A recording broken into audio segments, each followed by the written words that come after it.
Bahasa GM sebetulnya udah dari dulu mah. Jual musuh. Jual musuh. Musuh kita jual, barternya sama uang. Jadi duit ini menggambarkan bahwasanya bangsa jin itu minta tumbal di depan. Kalau kemarin yang saya bantu tembus 150 M. Menghabiskan berapa temannya atau musuhnya? Hampir satu petarangan, Mbak.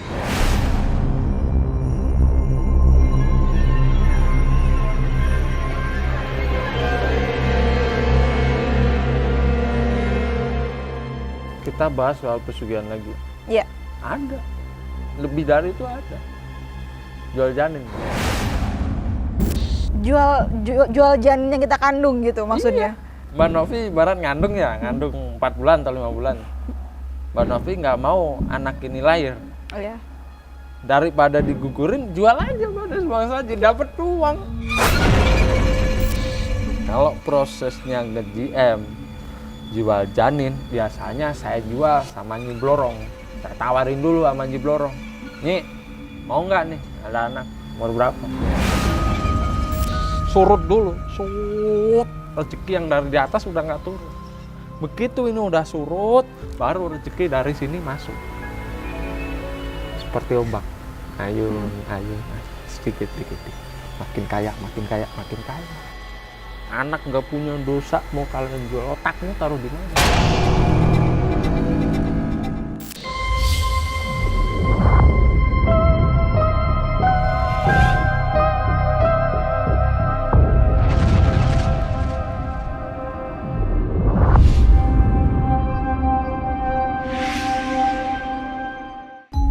Pembahasannya sangat menarik banget ya. Mungkin ada lagi nggak sih pembahasan yang kurang didengar oleh masyarakat dan nggak umum gitu loh?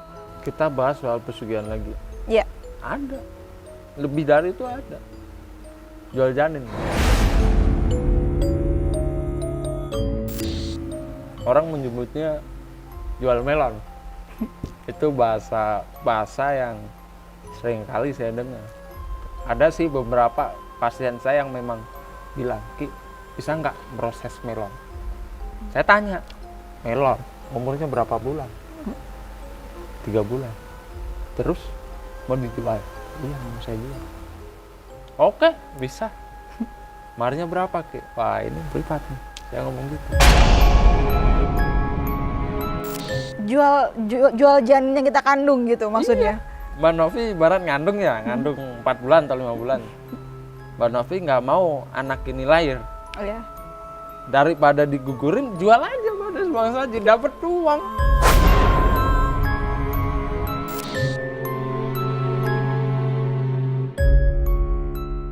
Ini konyol ya, ini Ya kedengaran kalau konyol dibilang ya. konyol, bahasanya kita jual melon. Itu bahasa untuk nutupin, saya mau jual janin. Bahasanya kita ada melon nih, bisa proses nggak?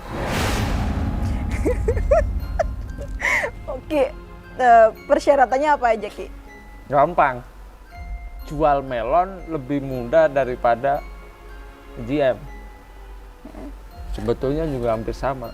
Kalau jual melon, si ibu pelaku ini harus puasa 3 hari. Nggak makan yang bernyawa juga. Tujuannya apa? Agar janin ini mudah untuk kita tukerin dengan sebangsa. Seperti itu. Kita jual, kita ajukan. Syarat yang saya minta KTP. Nama terang, weton, kelahiran dan lain sebagainya. Tapi di situ resikonya besar, jual janin. Ya.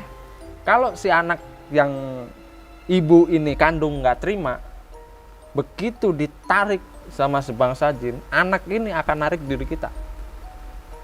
Resikonya satu, janin itu mati, ibunya. Terus duitnya yang mau nerima siapa? Proses ritualnya sendiri sehingga mendapatkan uang tuh seperti apa, Ki? Hampir sama. Hampir seperti sama? GM. Cuma perbedaannya, ibu ini yang mengandung janinnya sendiri. Kalau prosesnya nge-GM, jual janin, biasanya saya jual sama Nyi Blorong. Saya tawarin dulu sama Nyi Blorong. Nyi, mau nggak nih ada anak umur berapa? Barat 5 bulan. Biasanya si Nyai yang bilang, tunggu dulu, biar di situ ada saripatinya. Maksudnya nyawa. Oke. Biarkan dia bertempo 6 bulan atau 7 bulan. Kalau udah masuk di tempo yang saya tentukan, janin itu akan saya ambil. Dan janin ini akan menjadi anak angkat saya di alam yang tak kasat mata. Karena sebangsa jin menginginkan keturunan dari manusia itu sendiri. Resiko ibu itu ada 2. Janin ini lolos, ibunya lolos nggak? Kalau ibunya nggak lolos, ya ibunya mati. Kalau janin ini lolos, ibunya selamat, ibunya akan dapat kekayaan. Bisa berbentuk uang, bisa berbentuk dari rezeki atau hokinya yang luar biasa, nggak ada berhenti. Ibu ini akan dibantu oleh Nyi Blorong dalam hal apapun. Tapi dalam pergeseran rezekinya ini memutus tali dulu sama yang di atas sebelum masuknya rezekinya Nyi Blorong. Gitu. Nah, dapat uangnya sendiri tuh apakah sama dengan GM tadi? Beda, Mbak. Dapat uangnya pun juga beda. Nilainya pun juga beda. Kita tidak bisa menentukan dari segi finansial. Kenapa di sini saya mengatakan seperti itu? Karena transaksinya kan yang hanya tahu si pelaku dengan sebangsa jin itu. Ada 2 kemungkinan. Bisa berwujud secara materi, bisa berwujud secara rezeki, tapi harus dilandasi dengan usaha. Oke. Gitu. Pernah nggak sih mungkin menanganin kasus jual melon ini? Sering. Iya sering. Aki sendiri kan mempunyai istri mungkin ya. Heeh. Bagaimana sih Ki membayangkan? Ya sebetulnya dalam hal menjual melon kayak gitu, sayanya nggak tega. Adanya orang itu saya ngoceh-ngoceh. Jadi gini, saya akan bertanya beberapa alasan ketika seorang ibu menjual anaknya sendiri. Saya bertanya itu gini, Bu, otakmu taruh di mana? Kamu nggak ada hati nurani.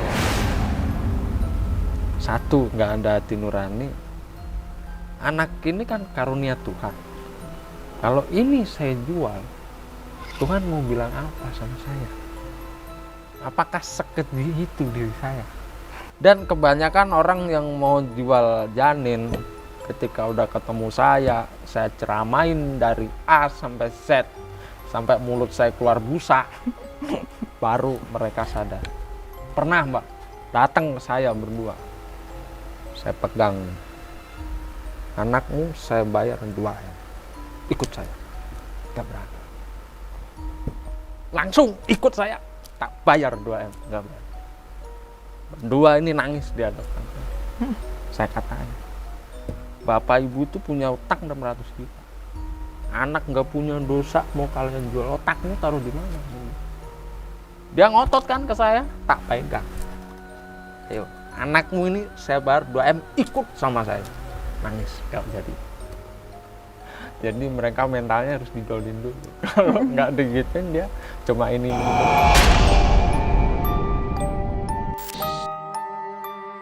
Ki, tadi Aki bilang memutus hubungan dengan yang di atas tuh maksudnya kayak gimana sih? Nah, maksudnya gini, Mbak. Si pelaku peminta kekayaan ini mintanya kan sama sebangsa jin. Hubungan dia sama yang di atas harus diputus dulu. Kalau di sini nggak terputus, gimana ada sokongan dana dari sebangsa jin ini yang melingkupi diri kita? Dan ketika ini sudah terjadi, orang minta kekayaan, minta pesugihan pakai jalur setan, otomatis kan udah kafir kan? Tapi dia menyembah sebangsa jin ini dengan memberikan embel-embel nyawa, dia bisa memberikan surga di dunia ini, dalam arti rezeki yang melimpah. Datangnya bukan dari yang di atas, tapi dari sebangsa jin ini. Begitu maksud saya. Inilah yang dikatakan pergeseran. Rezeki yang di atas di-cut, dipotong, rezeki yang dari sebangsa jin ini masuk. Biasanya si pelaku akan mengalami surut dulu, Mbak. Bukan lagi pasang. surut dulu, rezeki yang dari di atas udah nggak turun. Begitu ini udah surut, baru rezeki dari sini masuk. Seperti ombak, ayun, sedikit, makin kaya, makin kaya. Itulah yang dikatakan memutus tali yang di atas, kita menghubungkan tali. Rezeki yang dialirkan oleh si pelaku ini adalah dari sebangsa jin atau sebangsa hodam yang memberinya kekayaan surgawi dengan embel-embel nyawamu sendiri yang akan kita minta. Begitu.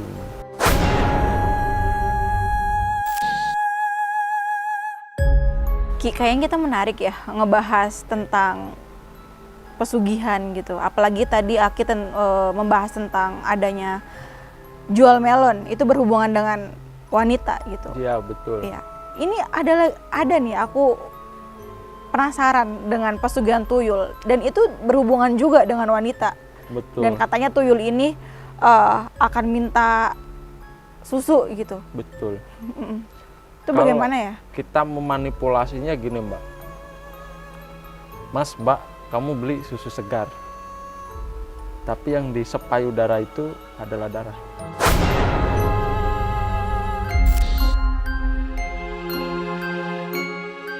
Susu ini sebagai mediator. Ibarat ini susu ya. Siapin aja segelas susu sapi murni, dan disiapin kan. Ini sebagai mediator agar si tuyul ini mengerti apa yang kita masukkan. Ketika payudara istri itu disep, itu yang disep darah. Tumbalnya ya dirinya sendiri, menyusutnya organ dalam tubuh kita. Semakin kecil, semakin menyusut. Akhirnya meninggal dunia.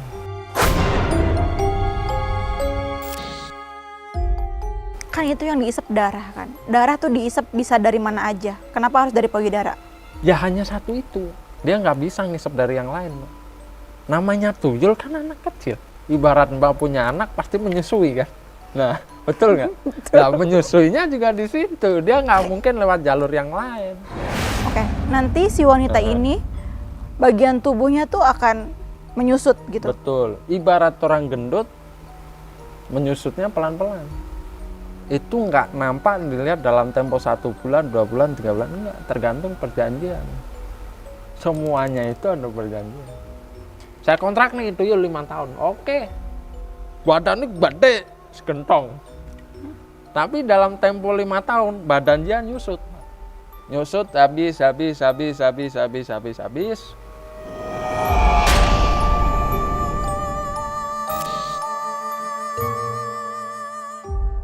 Ki, dalam proses menyusui ini tuh bagaimana ya? Maksudnya dalam keadaan kita sadarkah atau enggak? Atau jadwal nyusunya tuh selalu berurutan gitu? Kalau dibilang berurutan enggak sih, Mbak. Di situ ada waktu-waktu tertentu dalam kita menyusui tuyul itu sendiri. Contoh, waktu pagi, siang, dan malam. Ya seperti anak kecil lah.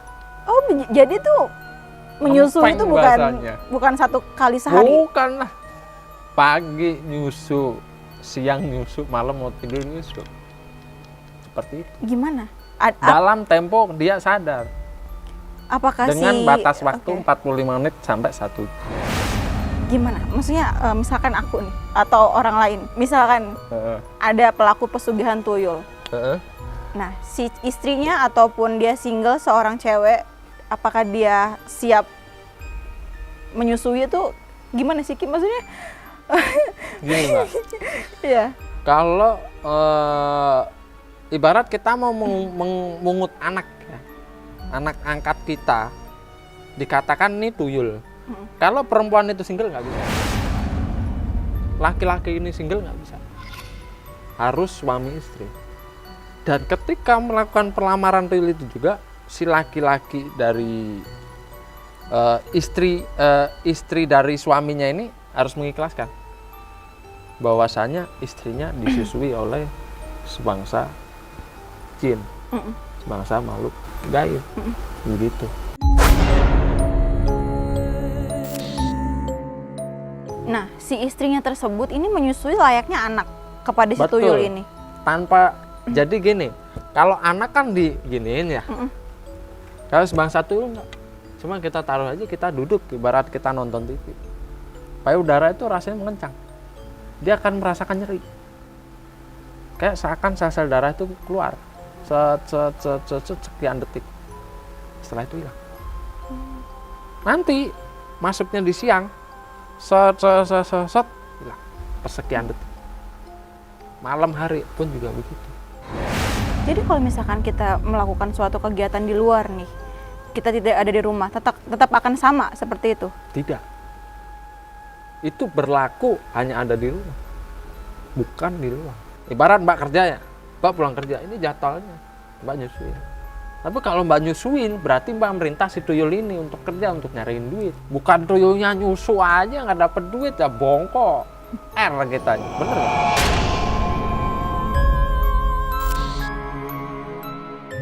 Ki, aku kan denger nih ya, katanya kalau pesugihan tuyul tuh ada satu ruangan di rumahnya yang dikosongkan.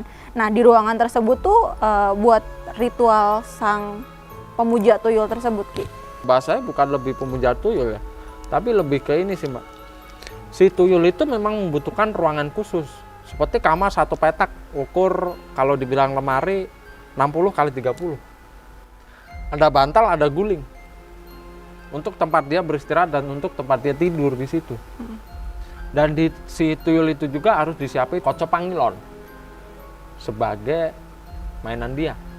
Kacang hijau, kaca pangilon, jajanan, susu, kaleng, terus mobil-mobilan, apalah terserah, boneka perempuan apa aja taruh di situ. Itu sebagai tempat bermain dia. Tapi jangan lupa juga tuyul ini harus diajarin untuk mengenal mata uang. Uang 100.000. Sebagaimana apa? Agar dia kalau ngambil duit ini sebagai mainan dia. Itu juga ada proses untuk mendidiknya. Kalau Mbak tanya cara menemui tuyul itu harus telanjang bulat.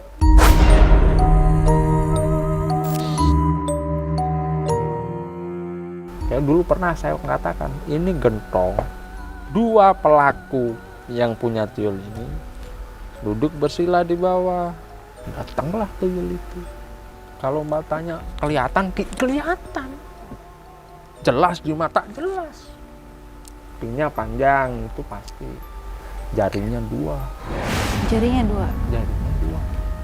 Kalau tuyul jarinya 5, mah itu anak kita sendiri, jarinya 5. Tuyul mah jarinya 2. Kenapa harus telanjang saat menemui tuyul ini? Nah, tuyul kan juga telanjang. Kalau kita pakai baju, kita nggak bisa nemuin dia. Dia merasa ini bukan bapak ibunya. Dalam proses menemui itu juga kan kita harus siapin air pancuran juga. Dan kita bilang, le, aku bapak ibumu, le, petuon aku. Rene yo, aku kan bedulanan. Rene yo tak susoni. Tuyul ini identik dengan yuyu. Yuyu ini buat apa sih, Ki, sebenarnya? Buat mainan dia, Mbak. Dia paling seneng mainan yuyu. Mainan kepiting paling seneng. Kepiting, kacang hijau itu paling seneng. Itu mainan dia. Ya.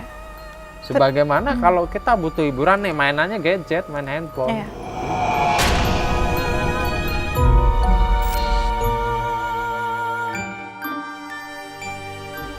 Apa yang ditakuti dari tuyul, Ki?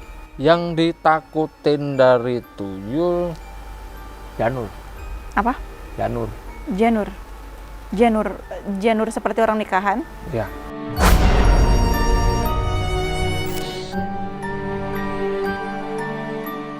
Tuyul itu takut kalau dipecut pakai janur kuning. Dipukul, dia kesakitan, dia lari. Belum lama, Mbak, saya nangkep tuyul. Itu di daerah Kaliwungu, daerah Semarang. Tuyul sama buto hijau. Begitu saya siapin janur kuning ini, mau saya pukulin ke dia udah ketakutan. Karena itu bagi tuyul itu cambuk. Kalau mau dikasih daun kelor dan lain sebagainya nggak begitu pengaruh. Daun kelor bagi saya hanya untuk penetralisir energi aja. Bukan semestinya untuk sebagai penangkal tuyul juga.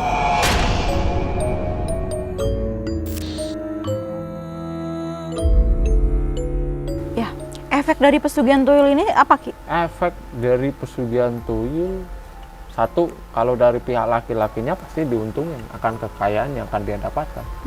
Tapi di akhir ceritanya ya dia harus mengorbankan lagi, kembali lagi ke istrinya sendiri. Perempuan itu yang akan jadi korban dalam pesugihan tuyul itu sendiri. Karena tuyul itu juga punya pengasuh sendiri. Raja tuyul ada, ibunya tuyul juga ada. Bapak atau asuh tuyul itu adalah sosok genderuwo.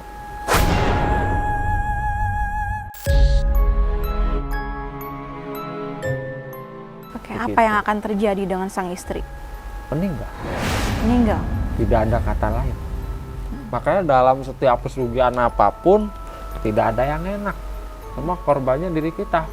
Makanya itu saya tadi bilang di sesi terputusnya hubungan antara yang di atas dengan yang di bawah.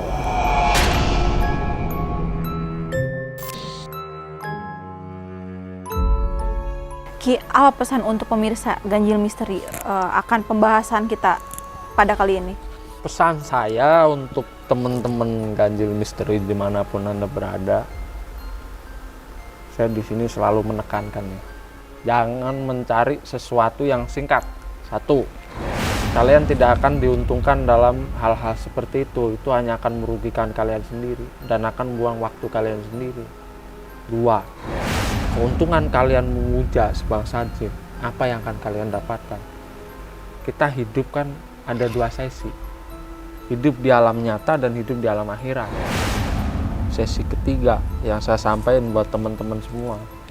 Apa yang kalian ingin dalam pemikiran kalian, kalau kalian memiliki hutang, kalian memiliki problem atau masalah hidup, kalian mencari penyelesaian dalam dunia gaib, dan kalian berangan-angan bahwasanya sebangsa jin bisa menyelesaikan urusan duniawi kalian, itu salah besar.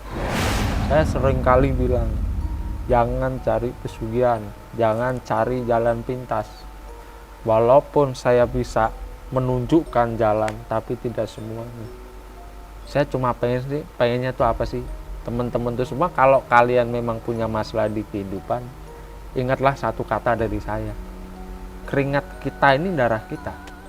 Keringat kita, darah kita, pengorbanan kita. Kita yang diminta sama Allah tuh kita minta rezeki lancar dan barokah. Bukan rezeki yang datangnya dari sebangsa jin. Kita harus mengorbankan nyawa, kita harus menumbalkan seseorang untuk mencapai kepuasan hasrat diri kita, untuk mencapai kekayaan yang tidak bisa diukur dengan finansial. Jadi bagi teman-teman semua, ayolah, jangan kalian hanya berpikir penyelesaian hidup kalian dengan mencari jalan pintas, mencari pesugihan, mengorbankan seseorang demi kepuasan hasrat sendiri. Jangan. Lebih baik saya mengatakan pesan dari saya, dekatkan diri lagi sama Allah, minta petunjuk sama Allah, minta perlindungan sama Allah, minta rezeki pun juga sama Allah. Jangan minta pada sebangsa mereka. Keuntungannya hanya sesaat, kesengsaraannya berlarut-larut nantinya. Itu pesan-pesan buat teman-teman ganjil semua. Oke, Ki, terima kasih telah hadir di studio Ganjil Misteri. Iya, kali ini. Semoga jangan kapok, karena pemirsa Ganjil Misteri itu senang dengan adanya Ki Arjuna gitu, dengan membahas tentang pesugihan, hal-hal yang kontroversial gitu, Ki. Ya, saya juga berterima kasih untuk teman-teman semua atas support kalian semua. Saya diundang lagi untuk datang ke sini. Ya, sama-sama, Ki. Terima kasih pemirsa Ganjil Misteri. Jangan lupa like, komen, dan subscribe. Dan sampai jumpa di episode selanjutnya.